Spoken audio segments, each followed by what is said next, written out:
The boy had not slept in a proper bed for many nights, and still the first thing he did, and when he saw the elderly woman standing frozen at the edge of the crosswalk on Lexington and Calvert, was step forward, lower his voice the way his grandmother had taught him, and say, "Take my hand, ma'am. I will walk you across." No one around them slowed down. No one looked. In a city like Baltimore, on a wind-swept afternoon in late winter, a small, thin boy in a torn coat, speaking gently to a white-haired stranger in a long, camel-colored coat, was the kind of moment people stepped around. The way they stepped around a puddle they could not quite see the bottom of. But that boy, Silas Grant, 11 years old and so light on his feet that the wind sometimes seemed to lift him a half-inch off the sidewalk, did not know that the woman in front of him was worth more money than every bank, every office tower, every department store on the whole stretch of downtown they were standing in. He only knew that she was afraid. He only knew that her gloved hand was trembling slightly where it held the brass handle of a polished black cane. He only knew that the light had already changed, and she had not moved, and that someone, anyone, ought to do something about it. Helping a person who needed helping, even when you had nothing in your own pockets, was the one thing his mother had told him before the accident, that he should never grow too tired, or too cold, or too hungry to do. That single decision made in the pale winter light at the corner of two of Baltimore's oldest streets would set in motion a story that the city and eventually a great many people far beyond it would not forget. Before we get into it, leave a comment telling me where you are watching from. And if stories like this move you, hit the subscribe button so you do not miss the next one. Downtown Baltimore in late winter had a particular kind of cold that did not announce itself the way other winters did. It crept. It found the seams of your jacket. It moved up under the cuffs of your jeans and settled in the bones of your ankles. And it stayed there, long after you had gone inside. The wind came up off the harbor and worked its way through the narrow streets between the old marble courthouse and the row of bank buildings that had been standing since before anyone alive could remember. By mid-afternoon, it had the strange, scrubbed quality of air that has been blown clean of everything except the cold itself. On a normal day, the sidewalks downtown were busy with men and women in long coats moving fast between meetings, eyes on their phones, breath puffing out in short, impatient clouds. On this day, they were busy in exactly that way, which is to say that almost no one was looking up. Silas Grant stood on the corner of Lexington and Calvert with his hands tucked into the sleeves of a navy coat that had been his uncle's, and before that had belonged to a man in a shelter who had given it away on a night even colder than this one. The coat was too long for him. The hem dragged near his knees. He had cinched it at the waist with a length of brown twine, because the buttons had been missing since he had received it. And he had learned in recent weeks that a coat that did not close was almost the same as having no coat at all. His sneakers were a pair he had pulled out of a clean donation bin behind a church on North Avenue, and they were nearly the right size, which was the closest thing to luck he had been given in a long while. His backpack hooked over one shoulder with a strap held together by safety pins. It held a spiral notebook with most of the pages still blank, a pencil he had sharpened with a kitchen knife, a small framed photograph of his mother in a blue dress, and a single paper-wrapped peppermint. A woman at a bus stop had pressed into his hand on a recent day without saying a word. He had been standing on that corner for quite some time, watching the foot traffic and trying to decide whether to walk a few more blocks to the warming center before they closed the line for the night. He was not begging.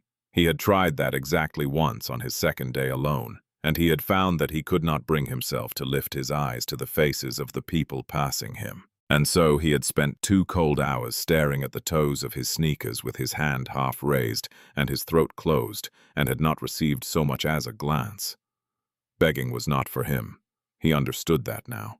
So he had developed instead a quieter strategy, which was simply to stand in places where people might need something a small boy could provide. He had carried a folded stroller up the steps of a brownstone for a young mother recently, and she had given him a little money and a hot pretzel. He had picked up a dropped scarf for a businessman, and the man had nodded at him and then walked on. But the nod had been the closest thing to being seen that he had felt in days, and he had carried it with him afterward, like a small, warm stone in his pocket. His mother had been gone for more than a year. She had been a night nurse at a hospital in Druid Hill, and she had been driving home before dawn on a stretch of road that froze before anyone expected it to freeze, and the car that hit her had been driven by a man who never even came to the funeral. His grandmother had taken him in after, and for a long while, it had almost worked. The two of them lived in a small apartment above a laundromat on Green Mount, with a radiator that knocked all night and a kitchen window that looked out at a courtyard where someone always seemed to be playing a radio. But his grandmother's heart had begun to fail in the fall, slowly at first and then all at once, and the cousin who was supposed to come for him had not come, and the apartment had been locked by people he did not know on a morning while he was at the corner store. He had simply walked back to find the door taped with a yellow notice he could not read all the way through. He had slept in the stairwell of that building for the first few nights behind a row of recycling bins because no one had told him not to, and because the latch on the back door had been broken for years. On one of those nights, a man had come down the stairs late and seen him there, and had not been cruel about it, but had said quietly that the building was being watched now, and that Silas would have to find somewhere else. He had spent the next several nights moving. A bus terminal that closed at midnight but did not check the bathrooms until later. A laundromat on Charles that left its lights on all night and had a single hard plastic chair near the dryers where you could sit if you were quiet. The covered entryway of a closed bookstore on a couple of nights. On one night, the temperature had dropped sharply, and a woman walking her dog past the bookstore had pressed a bill into his hand and told him about the warming center. He had walked there in the dark and had eaten a bowl of chili and slept on a cot in a room with many other people, and a man 2 cots over had cried in his sleep for most of the night. He had decided in the morning that he would only go back to the warming center when he could not stand the alternative. The reason he was standing on this particular corner at this particular hour had nothing to do with strategy. He had been walking back from the library on Cathedral, where he had been allowed to sit in the children's section for a while without anyone asking him a question, and he had taken a wrong turn near the courthouse and ended up downtown among the office buildings as the light was beginning to thin. He had stopped on the corner because his legs were tired and because the side of the bank building behind him broke the wind, and he had stood there long enough to count several full cycles of the traffic signal before he understood that the white-haired woman across the way was in trouble. The woman who finally caught Silas's eye that afternoon did not look like a woman who needed help. She looked at first glance like one of the many wealthy older Baltimoreans who lived in the brick townhouses up on Mount Vernon and came down to their lawyers' offices on Calvert Street the way other people came down to the post office. She was small, perhaps 5 feet in height and very straight-backed, with a head of soft white hair in the kind of careful waves that suggested a standing weekly appointment somewhere. She wore a long camel-colored wool coat that fell almost to her ankles, buttoned all the way to the throat against the wind, and around her neck was a silk scarf in a pattern of small dark green leaves that had clearly been chosen with the coat in mind. Her gloves were soft gray leather, and her shoes were the sensible kind that older women wore when they had spent a lifetime walking on city sidewalks and had learned not to argue with their feet. In her right hand she held the polished black cane with a brass handle, and her left hand was free, fingers slightly curled, hovering near the lapel of her coat, as if she had been reaching for something inside it and had forgotten what. Her name was Eleanor Thorne, and she was 81 years old. She had come down to Calvert Street that afternoon to sign a single sheet of paper in the office of a lawyer who had been handling her family's affairs since before she was born, and she had told the young woman at the front desk that she preferred to walk the few blocks back to where her car was waiting, because the day was cold but bright and her doctor had been after her for some time about getting more exercise. The young woman at the desk had looked at her doubtfully, but had said only, "Of course, Mrs. Thorne." Eleanor had walked the first blocks easily, and the next more slowly. By the time she reached the corner of Lexington and Calvert, her hip, which had been replaced some years ago and had served her faithfully ever since, had begun to send up a low, insistent complaint, and the wind off the harbor had grown sharp enough to make her eyes water. And somewhere between one breath and the next she had felt the small, flat panic that comes upon the elderly when their bodies remind them, without warning, that the simple things are not simple anymore. She had stopped at the curb. She had looked at the crosswalk, which was perhaps 30 feet of painted asphalt and nothing more. And she had felt her hand tighten on the brass handle of the cane, and her feet refuse, very quietly, to move. The light had changed in her favor. She had not moved. The light had changed again against her, and a small wave of cars had passed, and she had stood at the edge of the curb with her free hand pressed lightly against the lapel of her coat, and had tried to remember how it was that a person decided to step forward. The cars had stopped again. The little white walking figure had appeared again on the signal across the street, and still her feet had not moved. She had stood at the corner of Lexington and Calvert for what she would later guess was quite some time, and not one of the dozens of people who passed within arm's length of her had stopped or slowed or noticed at all that an elderly woman in a long coat was frozen in place at the edge of a crosswalk in the middle of downtown Baltimore in the middle of the afternoon. Silas saw her from across the street before he understood what he was seeing. He saw first that she had been standing at the curb for too long, the way you notice that a bird in a yard has not flown in too long, and you understand without being told that the bird is hurt. He saw the small, careful sway of her body when she tried to lean forward and could not commit to the step. He saw the way her gloved hand fluttered at her chest, not clutching, just resting there. The way a person rests a hand on a railing they are not entirely sure will hold them. He saw the eyes of the people walking past her slide off her face, the way water slides off oiled paper, and he understood in the wordless way children sometimes understand things that adults have to be told twice, that the woman was not waiting for the light. The woman was waiting for help. He crossed the street at an angle against a light that was about to change, slipping between the front of one car and the back of another, in the way a child raised in a city learns to do without thinking. He came up beside her slowly, not from behind, because his grandmother had taught him that you never come up behind an older person on a sidewalk if you can help it. That a sudden voice at the back of an older person's neck was a thing that could knock them down without anyone laying a hand on them. He stopped just to her left, one full step away, far enough that she could see him clearly out of the corner of her eye and would not feel crowded. And he waited until she turned her head to look at him before he spoke. "Ma'am," he said. His voice came out smaller than he had meant it to. He cleared his throat softly. "Ma'am, are you all right?" Eleanor Thorne turned her face toward him slowly. Her eyes were a pale gray, the color of the harbor on an overcast morning, and they took a long moment to focus on the small boy standing beside her in the too long navy coat. She blinked once. She did not answer right away. Eleanor had spent 81 years on this earth, and she had learned at some point in the middle of those years that the best way to find out what a person was actually offering you was to give them a few seconds of silence and let them say it twice.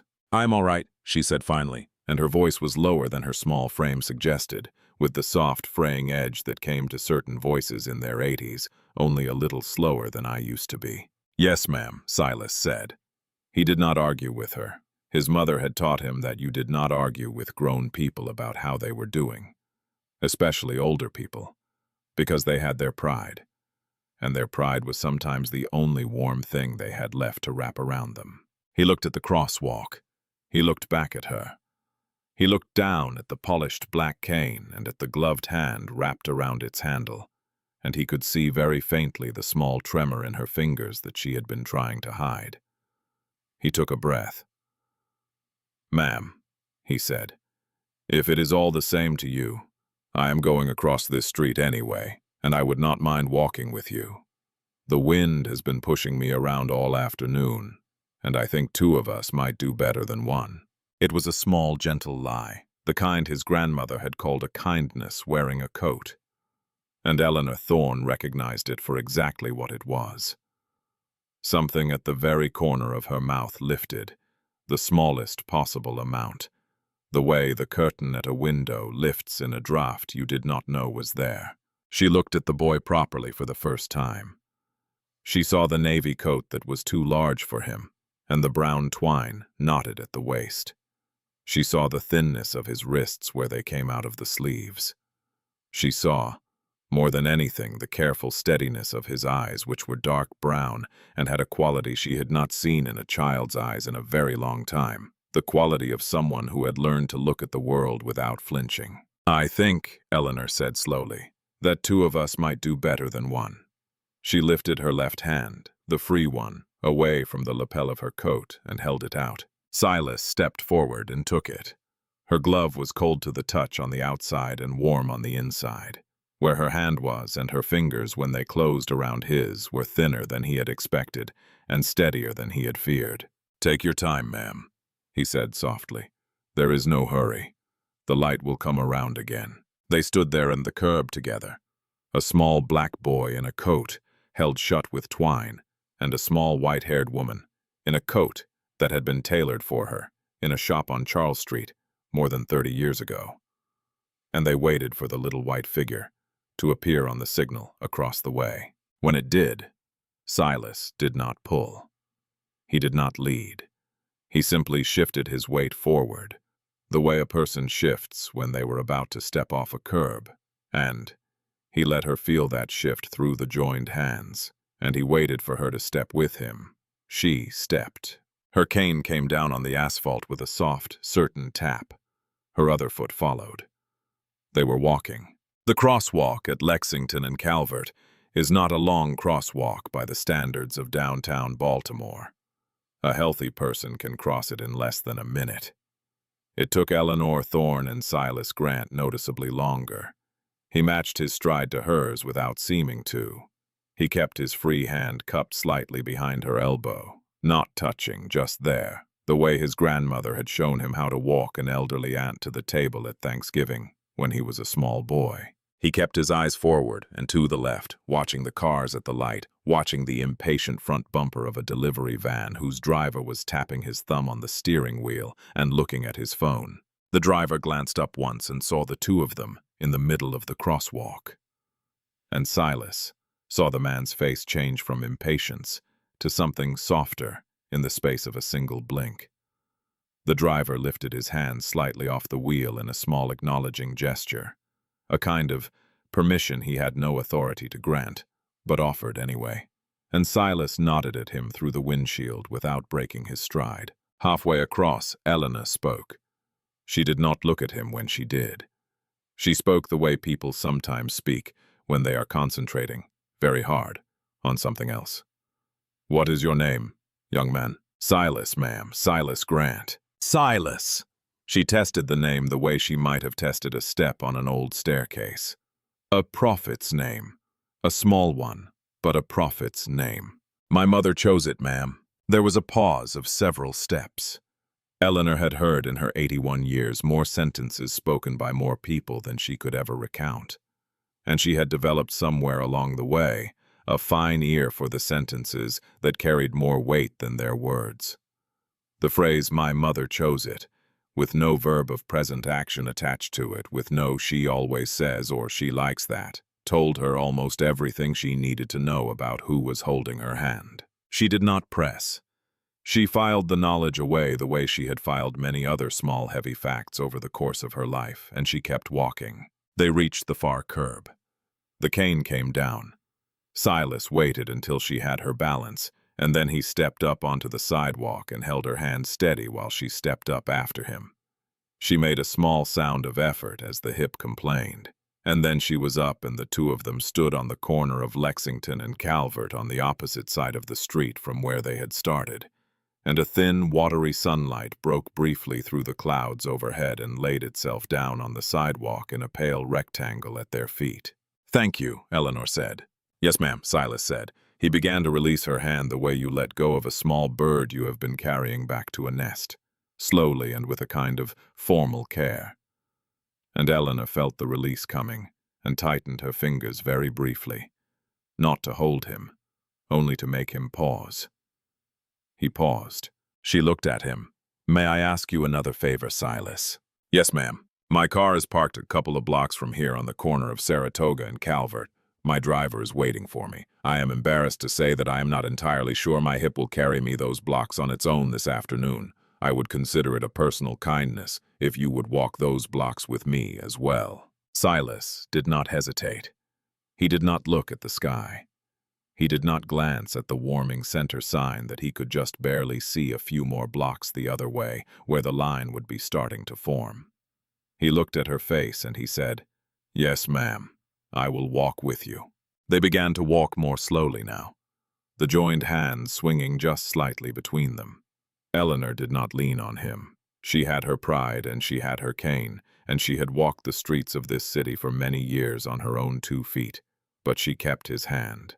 And Silas, who had not held the hand of another human being in more than a year, who had been touched in that whole long stretch of cold months only by the brief brush of a stranger's hand, pressing a folded bill into his palm, at a bus stop, walked beside her and felt the warmth of her glove against his fingers, and did not say anything, because there is nothing to say that would have been as true as the walking itself. The wind off the harbor pushed at their backs. A pigeon lifted from the ledge of the marble courthouse and circled once and settled again. Somewhere down toward the harbor, a delivery truck blew its horn. The afternoon, which had felt for many straight days like a long, cold corridor or with no door at the end of it, opened very slightly into a room. Eleanor did not ask him about his mother. She did not ask him where he lived, or who was waiting for him at home, or why a boy of 11 was standing alone on a downtown street corner in the middle of the afternoon on a school day in the middle of winter. She had learned over a long life of meeting people in difficult places that questions could fall on a person, the way hailstones fell on a tin roof, and that the most important things a person had to tell you would arrive in their own time and on their own feet if you were patient enough to keep walking beside them. So she walked, and she let the silence stretch between them in the way that good silences stretch, with give in them, the way good wool has give in it. They turned the corner onto Saratoga. The wind hit them sideways, and Eleanor tightened her grip on Silas's hand for half a second, and then loosened it again, almost apologetically. "Forgive me," she said. "It is all right, ma'am," he said. "I have been holding on to fences in this wind all day. A hand is better." She glanced at him sideways. She had not laughed properly in some time, not since the morning of her older sister's funeral. But a small, dry sound came out of her. It was very close to laughter, and Silas looked up at her with the careful, pleased expression of a boy who has discovered against his own expectations that he is still capable of making a grown person smile. "Silas," she said, "do you live nearby?" "A sort of, ma'am." It was the same answer a boy in another story had once given on a different street, in a different city in a different year, though neither Silas nor Eleanor knew that. And it landed in the air between them with the same quiet weight. "Sort of." Eleanor did not turn her head. She kept walking. She kept her gloved hand in his. "Expecting you for supper?" The question was put so gently, with so little pressure behind it, that Silas almost did not feel the edge of it until it had already passed under his skin. He looked at the sidewalk in front of him. He looked at the toes of his almost right-sized sneakers, scuffing one after the other across squares of concrete that had been laid down before his grandmother was born. He thought about the warming center on Saratoga, a few blocks behind them now, where the line would be forming. He thought about the spiral notebook in his backpack, and the photograph of his mother in the blue dress, and the peppermint candy he had not eaten yet. He thought briefly and against his will about his grandmother's apartment above the laundromat on Green Mount, and about the smell of cornbread she used to make on Sunday afternoons, a smell that had come up through the floor of the bedroom where he slept and had woken him gently, the way a hand on a shoulder wakes you gently. "No, ma'am," he said, "not really." Eleanor nodded once. She did not stop walking. She did not change the rhythm of her cane. She did not turn her head or sharpen her voice or do any of the things that adults sometimes did when they were about to ask a child a question whose answer they could not really afford to hear. "I see," she said. That was all. "I see." And in the way she said it, in the quiet absence of any follow-up question, in the steady continuation of her small, slow steps beside him, Silas understood that she had heard him completely, and that she was not going to make him say any more than he had already said, and that whatever was going to come next would be her offer to make, and not his burden to carry. They walked another half-block. The wind picked up. A long black car was parked at the curb ahead of them, the kind of car that did not announce itself but was clearly not a taxi, with its engine running low and a man in a dark coat and a wool driver's cap standing beside the rear door with his hands clasped behind his back. The man's eyes were on the street. When he saw Eleanor coming, his shoulders settled slightly, the way a man's shoulders settle when a worry he has been carrying for the past little while lifts off them. And he stepped forward and reached for the door handle. "Good afternoon, Mrs. Thorne," he said as they came up. His eyes flickered once to Silas and then back to Eleanor's face. "I was beginning to wonder if I should come looking. You were thinking about it, Earl. I could feel it from 2 blocks away." Eleanor allowed herself a small smile. "Earl, this is Mr. Silas Grant. He has been kind enough to walk me to the car. Mr. Grant, this is Earl Mercer. He has been driving me for many years." Earl did not extend a hand, because he understood without being told that a handshake from a tall, grown man in a dark coat might be more than the small boy in front of him could comfortably absorb at that moment. He tipped his cap instead, the small, old-fashioned gesture he had not used with anyone in years, and he said with complete seriousness, "Mr. Grant, thank you for looking after Mrs. Thorne." Silas did not know what to do with being called Mr. Grant.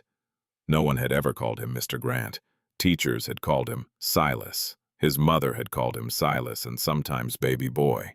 And the older kids who had taken his lunch money on the playground in 4th grade had called him things he tried very hard not to remember.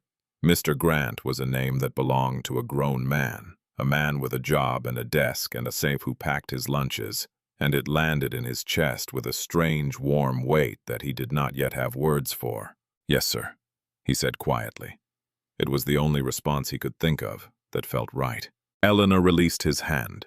She did it slowly, with the same formal care he had shown when he had begun to release hers at the curb on Lexington and Calvert, and she did not let go entirely until she had a steady grip on the top of the open door with her free hand.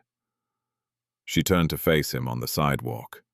The pale winter sun, which had broken through the clouds again, caught the white of her hair and made it look, for a moment, almost like a very small, soft crown. "Silas," she said, "I would like to ask you something, and I would like you to feel entirely free to say no." "Yes, ma'am. I have not had supper yet, and I do not particularly want to eat alone tonight. There is a restaurant about a short drive from here, a small one, in a neighborhood called Hampton, run by a woman who has been feeding me for many years. The food is plain and very good. I would be glad of the company, if you would join me." She paused. She did not lean down. She did not soften her voice into the patronizing tone that adults sometimes used with children when they were trying to be kind. She spoke to Silas the way she would have spoken to any guest, with the small, dignified formality that had been the texture of her speech since she was a girl. "You are not obligated. Earl can take you wherever you need to go, with no supper at all if that is what you prefer. I only wanted to ask." Silas stood very still on the sidewalk in his uncle's coat and his almost right-size sneakers, and he felt the wind move along the back of his neck, and he felt his stomach, which had been quiet for most of the afternoon by sheer force of practice, turn over once at the word supper. He thought about the peppermint candy in his backpack. He thought about his grandmother's cornbread. He thought about his mother, who had told him once, sitting on the edge of his bed when he was a small boy and had not been able to sleep, that the only difference between a stranger and a friend was the moment when one of them decided to be kind. He looked at Eleanor's face. He looked at the patient gray eyes. He looked at Earl, who had stepped back a respectful half-pace and was pretending to inspect a small mark on the side of the car. "Yes, ma'am," he said. "I would like that, thank you, ma'am." Eleanor nodded once, the small, precise nod of a woman who had spent a lifetime closing small, important agreements, and gestured toward the open door of the car. Silas hesitated at the threshold, the way a person hesitates at the edge of a swimming pool whose depth he cannot quite see. And then he climbed in. The seat was wider than the couch in his grandmother's apartment had been. The leather was warm. There was a soft hum somewhere beneath the floor that he realized after a moment was a heater running quietly to keep the inside of the car comfortable while it waited. He had never been inside a car like this. He sat very still, his backpack on his lap, both hands resting on top of it, and he tried very hard not to touch anything he did not need to touch. Eleanor settled in beside him, with the slow, careful movements of a woman whose hip had finally been allowed to rest. And the small sigh that escaped her as she leaned back into the seat was the sigh of a person who had been holding something at arm's length for the last little while and was now permitted to set it down. Earl closed the door with a soft, well-engineered thunk that Silas could feel in his teeth, walked around to the front and slid into the driver's seat. "Earl," Eleanor said, "please call Clara and tell her we will be 2 for supper, and that one of us is a young man with a very thoughtful face."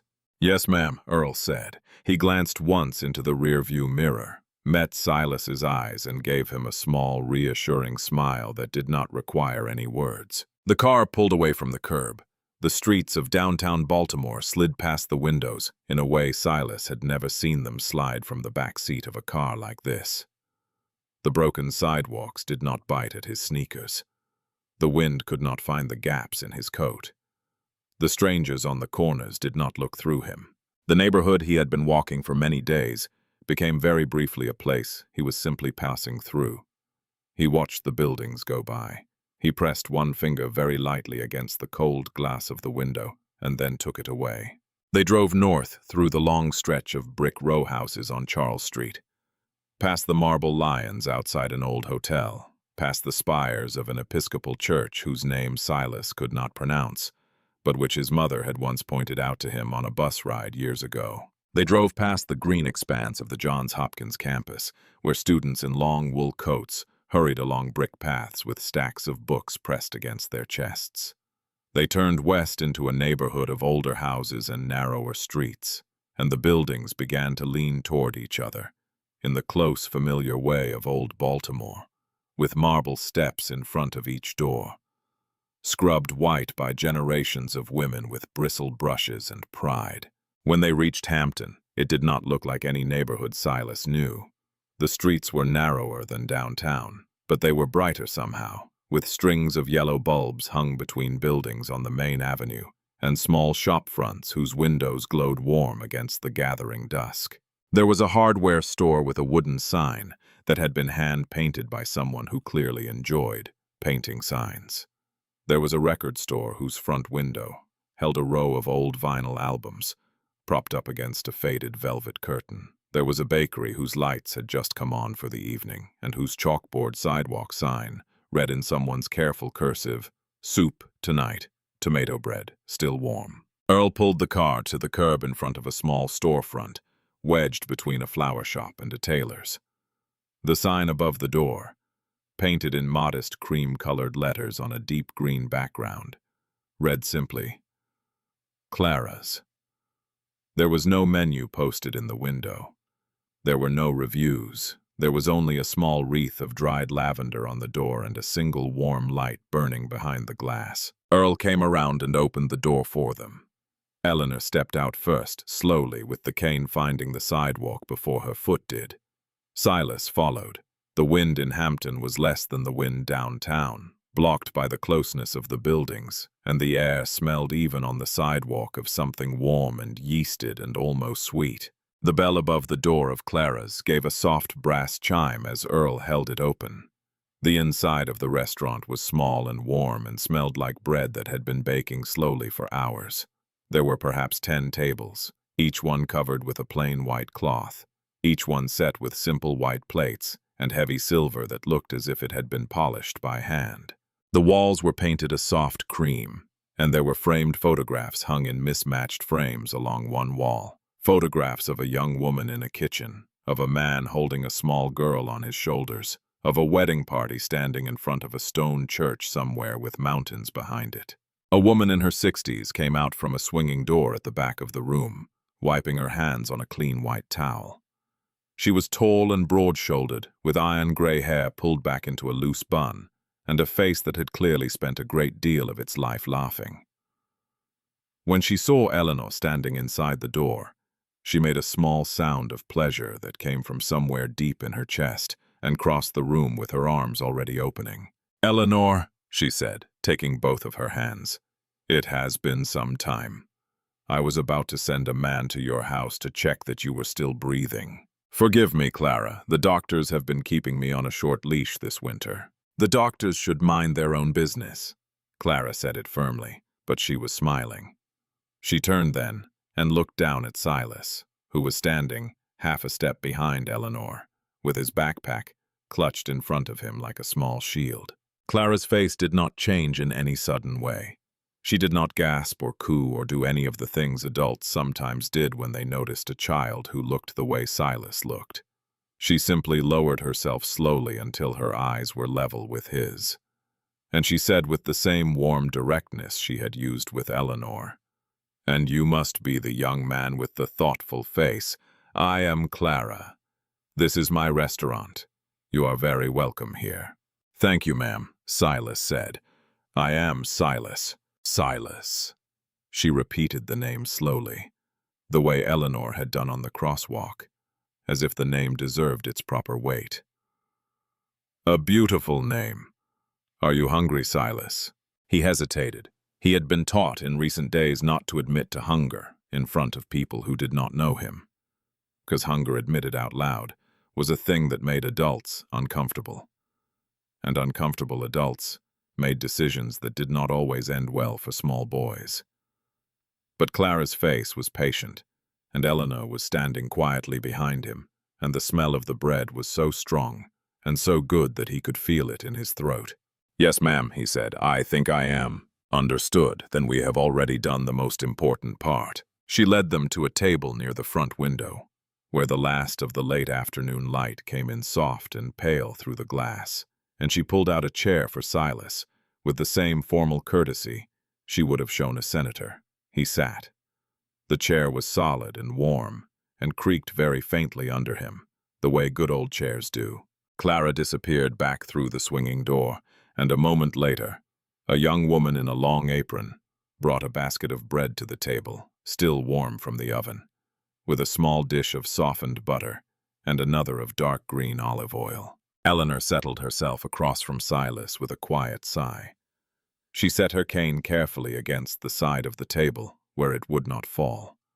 She removed her gloves and folded them neatly. She removed the silk scarf from around her neck and laid it across her lap. Then she reached for the bread basket and tore a piece for herself, slowly, and pushed the basket gently toward the middle of the table where Silas could reach it. "Eat as much as you like, Silas," she said. "Clara will keep bringing it as long as we keep eating it. That is how she is." Silas reached for a piece of bread. His hand was shaking just slightly, in the way hands shake when a body has been waiting too long for something and finally allows itself to believe that the thing is real. He tore the bread carefully, the way he would have torn a page he did not want to damage. He dipped a small corner of it in the olive oil. He put it in his mouth. The bread tasted like a memory he did not know he had. He chewed slowly. He did not cry. He had decided somewhere on the drive over that he was not going to cry in front of Eleanor, but his eyes stung, and he kept them down on the white tablecloth, and he ate. Eleanor did not watch him eat. That was the kindness Silas noticed first, and the one he would remember for the rest of his life. Eleanor did not lean forward in her chair, did not study the boy's face, did not say any of the soft, pitying things adults sometimes said when they saw a hungry child eating in front of them. She simply tore her own piece of bread, dipped it in her own oil, and turned her face slightly toward the window so that he could eat in peace. She spoke now and then about small, easy things, the way Hampton had changed in recent years, a book she had been reading whose author had a strange habit of describing weather, a grandniece who had recently learned to play the cello and had performed a recital in a church basement for an audience of 9 people, 6 of whom were related to her. She spoke the way a person speaks, to fill a room with a gentle, undemanding sound, the way you leave a radio on for someone who is recovering from something difficult. Clara brought soup, a thick lentil soup with bits of carrot and a swirl of olive oil on top in a heavy white bowl that held its heat. She brought a plate of roasted chicken with potatoes and a small mound of greens cooked soft with garlic. She brought a tall glass of milk for Silas and a cup of black tea with lemon for Eleanor, and she refilled the breadbasket twice without being asked. She did not ask Silas any questions. She did not ask Eleanor any questions either. She simply moved through the small, warm room like a woman who had decided long ago that the people at her tables were her people and that her job was to feed them and let them be. Halfway through the chicken, Silas set his fork down. He had eaten more in the last short while than he had eaten in several days combined, and his stomach, which had grown used to being empty, was protesting the sudden bounty in small, uncertain ways. He folded his hands in his lap. He looked at the plate. He looked at Eleanor. "Ma'am," he said, "may I ask you something?" "You may ask me anything." Silas took a small breath. "Why are you doing this?" Eleanor did not answer right away. She set her own fork down. She picked up her teacup, took a slow sip, and set it back into its saucer, with the careful precision of a woman who had spent a long life around fragile things. She looked at Silas across the white tablecloth, and the last of the afternoon light through the window caught the silver of her hair and made it look for a moment almost soft gold. "That is a good question," she said. "It deserves an honest answer." She paused. She folded her napkin once, very slowly with both hands, the way a woman folds something she intends to hand over. "When I was about your age, Silas," she said, "I lived with my mother in a small house on the south side of Baltimore that no longer stands.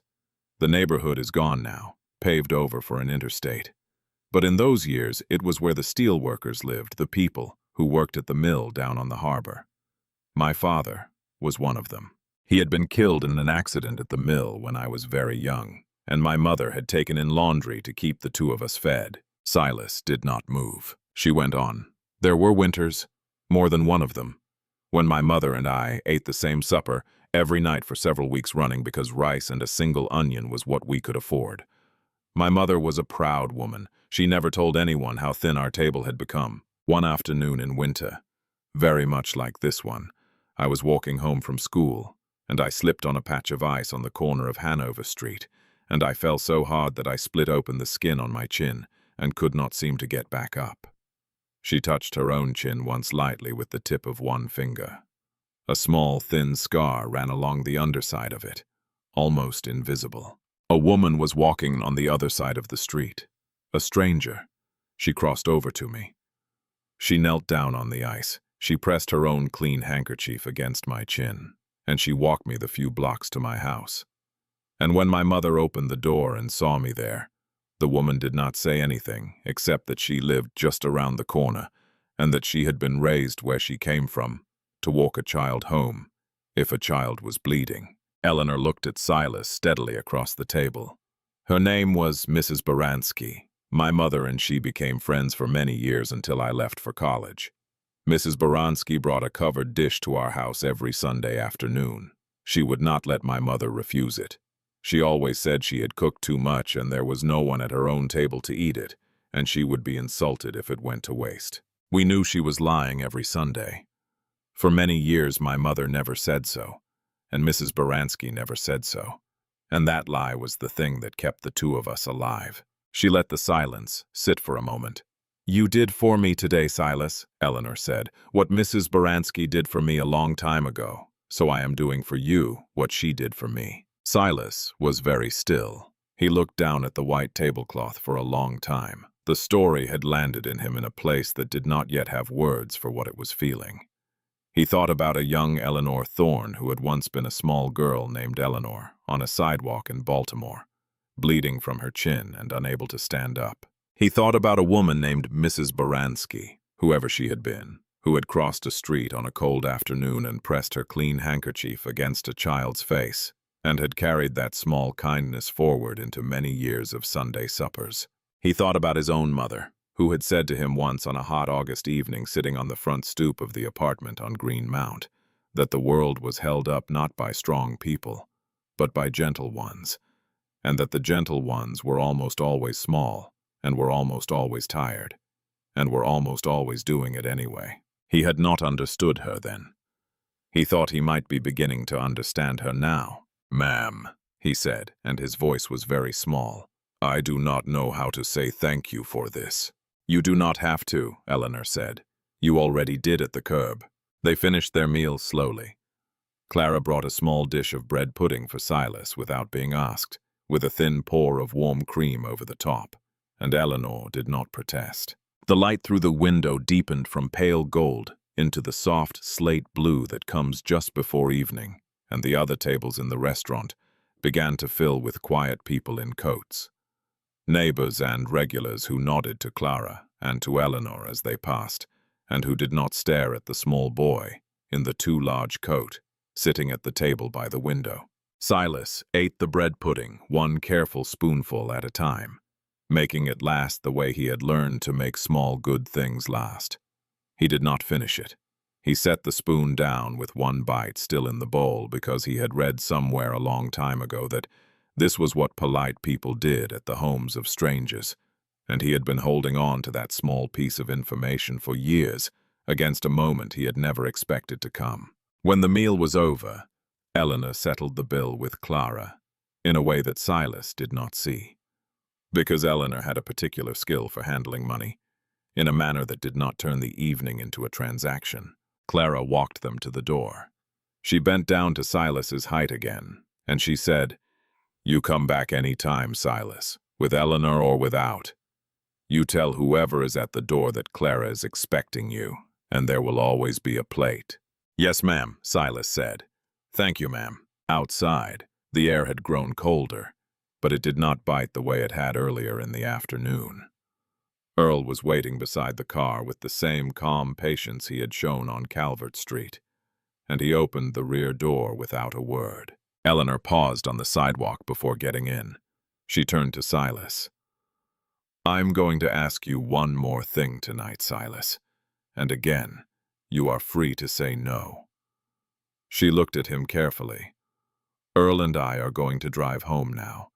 I live in a house on a quiet street in a neighborhood called Roland Park, not far from here.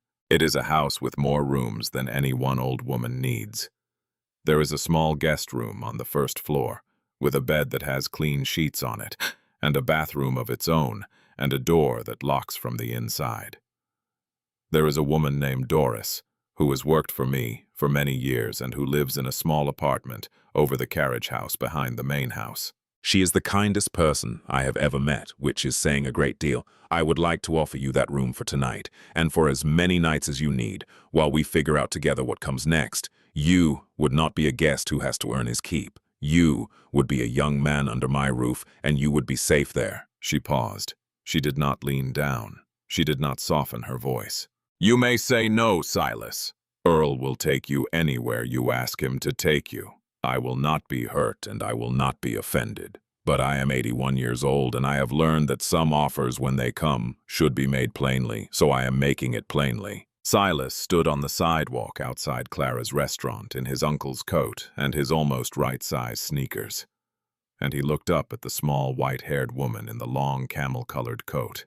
And he thought about a bed with clean sheets that he had not slept in for many nights, and a door that locked from the inside, and a hand in a gray glove that had closed around his at the edge of a crosswalk and had not let go for too long, and had not let go too soon. He thought about the warming center on Saratoga, several miles away now, where the line would already be at the door. He thought about his grandmother, wherever she was. He thought about the photograph of his mother in the blue dress in the inside pocket of the coat closest to his heart. "Yes, ma'am," he said. "Thank you, ma'am, I would like that." The drive to Roland Park took longer than the drive to Hampton, because Roland Park was further north, in a part of the city Silas had only ever seen on the side of city buses. He watched out the window as the streets grew quieter, and the houses grew larger, and the trees, even leafless in winter, grew tall enough to arch over the road and meet in the middle. Eleanor did not speak. Earl did not speak. There was only the soft hum of the heater, and the quiet swish of the tires on pavement, and the occasional small click of the turn signal at an intersection. Eleanor's house, when they reached it, was not the kind of house Silas had imagined a wealthy woman would live in. It was a long, low brick house set back from the road behind a low stone wall, with ivy growing up one side and a wide wooden porch across the front. There was a wreath of dried hydrangeas on the front door, and a single soft light burning in the entry hall window. Doris was already waiting in the front hall when they came inside, and she was exactly as Eleanor had described her. A tall, slim woman in her late 60s with close-cropped silver hair, and a face that had been kind for so long that the kindness had settled into the lines around her eyes permanently. She did not make a fuss over Silas. She simply said, "Welcome, young man. The guest room is made up, and there is a hot bath drawn for you whenever you would like one. Are you tired?" Silas, who had not realized until that moment how tired he was, nodded. That was the beginning. The story did not end that night, because real stories rarely do. It went on through the rest of the winter and into the spring. Eleanor's lawyers quietly and carefully helped to locate Silas's grandmother in a long-term care facility in Anne Arundel County, where the cousin had finally arranged for her after her heart had failed, and they helped to make sure she received the medical care she needed for the remainder of her years. They helped Silas become her legal ward with Eleanor and Doris named as guardians in the event that she could not return. Silas went back to school, a different school, where he was allowed to be quiet and was not asked questions he could not answer. He kept the photograph of his mother in the inside pocket of a new coat that fit him properly, and he kept the peppermint candy for another several months until he no longer needed to save it. And then one Sunday afternoon, he sat on the back porch of Eleanor's house in Roland Park and ate it slowly, watching the dogwoods bloom. The story of how they met did not become a viral video. There were no security cameras on the corner of Lexington and Calvert that afternoon, and no one in the city of Baltimore had any idea that one of the wealthiest women on the eastern seaboard had walked across a downtown crosswalk holding the hand of a hungry child. The story stayed where it began, between the two of them, the way the most important stories often do. Eleanor did not write about it. Silas did not tell anyone at his new school. Only Earl and Clara and Doris knew, and they were the kind of people who knew how to keep a thing that was not theirs to tell. Years passed. Eleanor lived longer than her doctors had told her she would, the way stubborn women sometimes do when they have found a reason to stay. She saw Silas graduate from high school. She saw him accepted into a university on a scholarship that Eleanor had arranged without ever letting him know she had arranged it. She did not see him graduate from college because she died quietly in her sleep in the long brick house in Roland Park one autumn morning, with Doris holding one of her hands and Silas sitting in the chair beside the bed, holding the other. In Eleanor's will, there was a letter for Silas. It was short. It read, "I want you to remember 3 things. The first is that your mother chose your name. The second is that you took my hand when no one else would. The third is that the world is held up by gentle people, and you, Silas Grant, were the strongest gentleness of my long life." Silas is a grown man now. He runs an organization in Baltimore that finds elderly people who have outlived the people who used to walk with them.